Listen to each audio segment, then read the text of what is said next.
Lakukan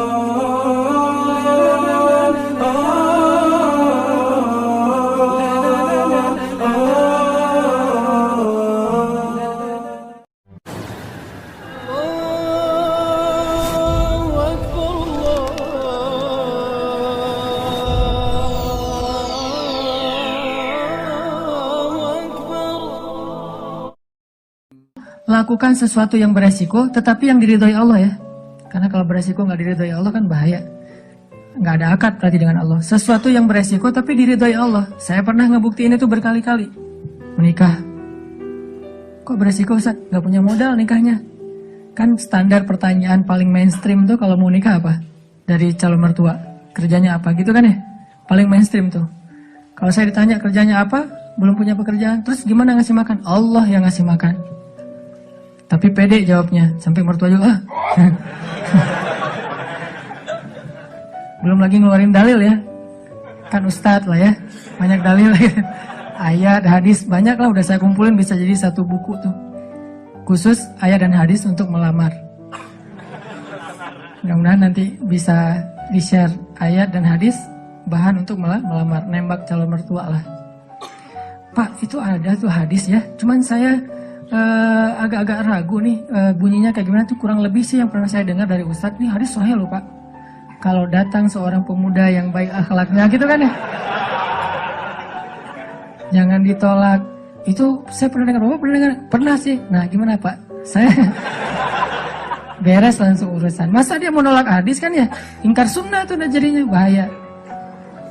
Duh jangan pakai hadis deh dan segala macam. Nggak mungkin dia ngomong kayak gitu. Nikah tuh nggak punya modal tapi ya bismillah aja lah, gambling kan. Masa saya mau taat kepada Allah dibiarin telantar kan gak mungkin. Kan menikah itu untuk taat kepada Allah kan. Gua hawa nafsu, emang hawa nafsu. Masa nikah gak pakai hawa nafsu? Ini ada yang keliru di masyarakat kita. Katanya gak boleh menikah karena hawa nafsu. Bukankah nikah itu adalah solusi buat hawa nafsu? Lo nikah gak karena Allah tuh, karena nafsu. Gak berbenturan dua hal ini. Tapi kalau dia menikah karena hawa nafsu dan ingin menghalalkan dengan terhormat hawa nafsu itu namanya karena Allah. Nggak ada cerita karena Allah berarti nggak melibatkan hawa nafsu. Nggak kayak gitu sih bahasanya. Sama kayak kita kerja nih. Lo kerja karena pengen gaji itu bukan karena Allah. Pengen gaji dan karena Allah itu nggak berbenturan. Kenapa kita pengen gaji? Karena kita pengen mendapatkan rezeki yang halal dan menafkahi keluarga. Dan itu semuanya karena Allah. Jadi nggak dibilang, gue jangan mengharapkan gaji, harapkan pahala. Pahala itu salah satunya gaji. Karena pahala dalam bahasa Arab nggak ada pahala, yang ada al-jaza, al-ajru. Al-jaza itu artinya balasan, al-ajru itu artinya upah.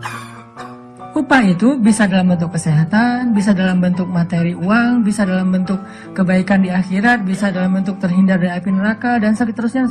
Itu al-jaza, al-ajru. Termasuk mendapatkan hak kita dalam sebuah pekerjaan. Nggak masalah mengharapkan, saya kerja di Telkomsel, kenapa? Gajinya gede. Nggak apa-apa. Selama yang kita dapatkan itu halal. Tapi kalau yang kita kejar gaji gede dan syubhat, apalagi haram, itu bukan karena Allah. Termasuk menikah. Menyalurkan, kenapa kamu menikah? Karena saya pengen menyalurkan kebutuhan biologis saya secara halal. Wah, nggak karena Allah nih, nafsu nih. Emang nafsu, emang kenapa? Bukankah Allah mengatakan litaskunu ilaiha?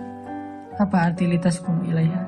Supaya tenang, supaya jadi nyaman, gejolak di dalam diri kalian dengan cara kepadanya. Itu bahasa. Dan di Al-Mu'minun juga dikatakan, walladzina hum li furujihim hafizun. Kalau nggak bisa hafizun, maka dia salurkan. Gimana cara nyalurinnya? Dua. Illa ala azwajihim. Yang kedua nggak usah dibahas. Yang satu aja. Illa ala azwajihim, kepada istri mereka. Bukan istri mereka, istri-istri mereka. Illa ala azwajihim. Kalau dia menyalurkan dengan cara yang lain selain yang dibolehkan kayak gitu, kata Allah, faulaika humul adun. Dan Allah nggak suka kepada orang yang melampaui batas. Jadi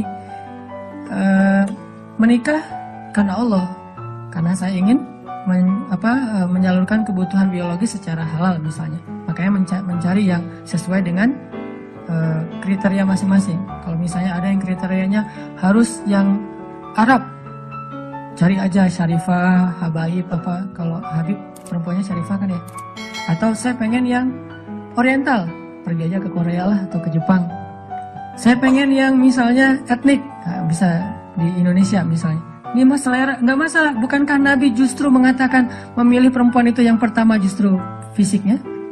Walaupun yang paling berharga bukan fisik, tapi tetap ditaruh yang paling depan. Karena itu yang ketahuan duluan kan. Kita nggak mungkin tahu kesolehannya langsung ketika awal ketemu, ini soleha banget nih, belum tentu.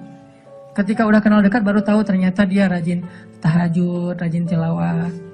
Walaupun kadang-kadang kita ngelihat dia di Instagram postingan terakhir tilawah, alhamdulillah 1 juz hari ini misalnya. Bisa kayak gitu. Tapi rata-rata yang pertama dilihat fisiknya kan ya. Walaupun fisik banyak menipu sih, hasil editan segala macam. Pas ngeliat orangnya, hah?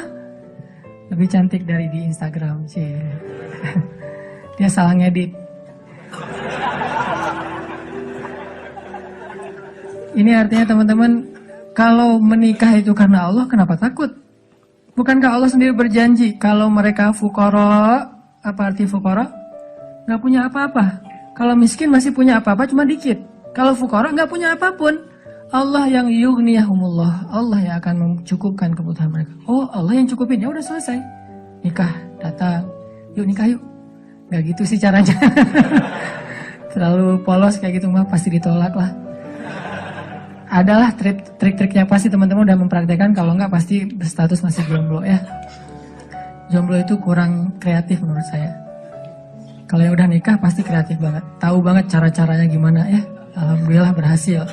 Setidaknya untuk dia berhasil setelah puluhan orang yang gagal misalnya. Kalau yang jomblo nih kayaknya harus latihan nih, belajar kepada yang udah nikah, nanti di kantor sambil istirahat sharing deh. Gimana dulu lu nembak calon istri? Gitu aja. Gimana gitu aja, tahajud dulu. Ya Allah yang membolak-balikan hati. Hati dia memang ada di dalam tubuhnya, tapi pemiliknya bukan dia, tapi engkau ya Allah. Setahu saya nih, dia kayaknya hatinya ke si fulan.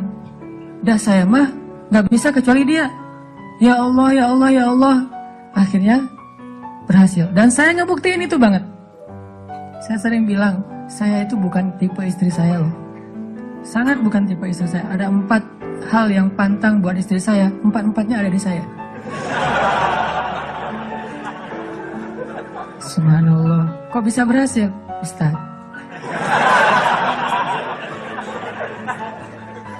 Dia berdoa, ya Allah, jangan itu, jangan itu, jangan itu, jangan itu. Saya cuma berdoa sekali, ya Allah, please yang itu. Ternyata tiba-tiba ya, kelepek-kelepek, gak berhasil dia. Saya tanya, kenapa kamu milih saya? Bukankah 4-4-nya ada pada saya? Pertama, gak mau orang Sumatera. Katanya orang Sumatera itu keras. Saya dulu orang Sumatera itu keras. Orang Aceh, Sumatera, kuliah di Mesir. Nggak Mesir mah, Sumateranya Arab. Kan Arab juga ada Sundanya, ada Jawa ya. Sundanya Arab itu kayak Yaman. Itu Sundanya Arab, lembut-lembut. Sampai Nabi sendiri mengakui kan, orang Yaman itu hatinya lembut. Kalau Jawanya Arab tuh yang ulet gitu kerja tuh Palestina. Karena Palestina itu terkenal dengan keteguhannya. Tapi kalau Sumateranya Arab, yang ngomongnya keras gitu, belak-belakan, spontannya luar biasa, itu Mesir banget. Di Mesir nggak ada ceritanya kita nunggu Damri itu nggak ada. Yang ada ngejar Damri. Kita nunggu di halte, Damri ngeliat kita makin iseng tuh, dicepetin. Mahasiswa cepat begitu. Kita lari ngejar. Yang nggak biasa naik Damri itu mahasiswa Malaysia, karena mereka kan beasiswa dari kerajaan, sehingga dianjurkan jangan naik Damri, naik taksi. Tapi kadang-kadang mereka kehabisan duit juga naik Damri. Begitu turun, berlawanan arah, itu ngegelundung tuh. Kita di atas ketawa-ketawa aja, Malaysia. Bukan negaranya, yang orangnya karena terbiasa naik taksi, naik MRT. Dan kita mah Damri, dusak-dusakan. Kalau udah ramai di dalam Damri marah-marah, sallu ala Nabi, udah sallallahu alaihi wasallam. Cara paling sederhana mendamaikan orang di Mesir itu suruh salawat. Humar segala macam. Mereka kalau ngomongnya kasar tuh nyebutnya humar, keledai. Karena keledai itu kan simbol hewan yang bodoh di Al-Quran kan. Ya humar gitu dan segala macam humar. Sallu ala Nabi sallallahu alaihi wasallam. Ya, mulai lagi gitu. Tapi pas salawat mereka bisa cooling down dulu dikit. Saking menghargai Rasulullah ya. Kadang-kadang ada juga yang sambil marah. Sallu ala Nabi sallallahu alaihi wasallam. di Mesir, orang Sumatera kuliah di Mesir, kebayang kan? Udah Sumatera itu mungkin agak keras, kuliah di Mesir, jadi wataknya tuh terbentuk dengan dua negeri. Alhamdulillahnya ketemu orang Jawa yang mungkin beda banget dengan Sumatera. Nggak mau dia orang Sumatera, saya Sumatera. Sumatera Aceh pula, dan Aceh di tempat markasnya GAM, Aceh PD. Dan itu kan GAM dulu banyak di situ ya. Terus yang kedua, nggak mau yang kulitnya dof.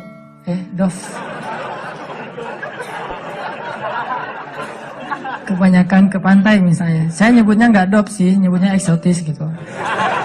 Ketiga, nggak mau yang berewokan. Nggak usah tanya kenapa. Keempat, nggak mau anak pesantren. Ini juga nggak tahu kenapa nih. Empat-empatnya ada di saya nih. Ya Allah, please jangan itu. Ya Allah, saya pengennya itu. Kuat-kuatan doa. Ternyata doa saya lebih diijabah. Tadi kan, Ustaz.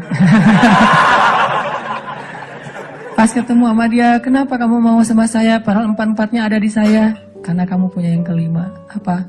Hati kamu. Nggak gitu sih ngomongnya. Yang jujurnya bukan itu mah versi jaim ya. Kalau versi jujurnya, kenapa? Karena kamu pelet gitu ya. Peletnya pakai apa? Pakai Al-Quran. Begitu ketemu, Bismillahirrahmanirrahim. Ria-ria dikit lah. Tapi ria untuk kebaikan kan, biar dapat seseorang yang sesuai dengan isi hati. Ngeklik langsung, ya Allah, berhasil. Dan setelah itu, biarin Allah aja yang ngatur. Mau kerja apa, mau tinggal di mana. Ternyata alhamdulillah saya ngerasain justru rezeki itu Allah mudahin setelah menikah. Dulu awal-awal saya datang ke Bandung, kita ngontraknya itu di rumah yang tempat pembuangan sampah di Tegalega tuh, di salah satu lapangan di Bandung, di pojok Tegalega itu ada pembuangan sampah. Kita tinggal di situ. Paling murah soalnya di situ. Mulai saya usaha nerjemahin buku, nggak ada yang mau nerbitin. Terjemahannya jelek katanya. Ya udah deh. Mungkin bukan terjemahannya yang jelek. Lihat muka saya dia sebel. Banyak orang yang lihat muka saya tuh sebel. Termasuk tadi calon istri saya pertama ngeliat muka saya, apaan sih nih orang kayak gini banget. Sekarang kok gini banget ya kamu. Tuh, terjemahin buku nggak bisa. Akhirnya saya nulis buku sendiri. Karena nggak bisa nerjemahin, nulis aja sendiri. Capruk aja pokoknya, nulis apa yang bisa ditulis, tulis. Ditaruh ke penerbit juga nggak ada yang mau nerbitin. Ada satu-satunya penerbit yang mau nerbitin, katanya royaltinya sedikit banget dan bayarnya setahun sekali. Bayangin, royalti setahun sekali. Sedikit sekali lagi tuh. Akhirnya saya terbitin sendiri. Jadi penerbit, jadi direktur, jadi penulis, jadi kuli. Angkat buku pakai kotak Marlboro, lintasin Jalan Soekarno-Hatta, ngirim ke Sumatera, Kalimantan. Pelan-pelan akhirnya usaha nambah dari penerbitan ke jual pulsa. Jadi saya dulu pernah jadi vendor gitu sih, bahasa kerennya, vendor Telkomsel gitu ya. Saya tuh jual pulsa, ada 60 cabang pulsa di Bandung sebelum ada di Alfamart dan Indomaret. 60 cabang pulsa. Terus nambah lagi ke jual beli mobil second. Beli, jual. Dikira orang kaya banget, padahal gonta-ganti aja karena emang dijual. Tapi yang harga murah di bawah 100 juta, bukan yang mobil-mobil mahal. Terus coba-coba di properti. Ternyata Allah mudahin setelah menikah. Karena kenapa? Allah yang janjiin. Allah nggak mungkin ingkar janji. Gambling dikit lah di awal. Tapi di tengah dan di akhir kita akan ngelihat banget gimana Allah nunjukin kebenaran janji-janjinya.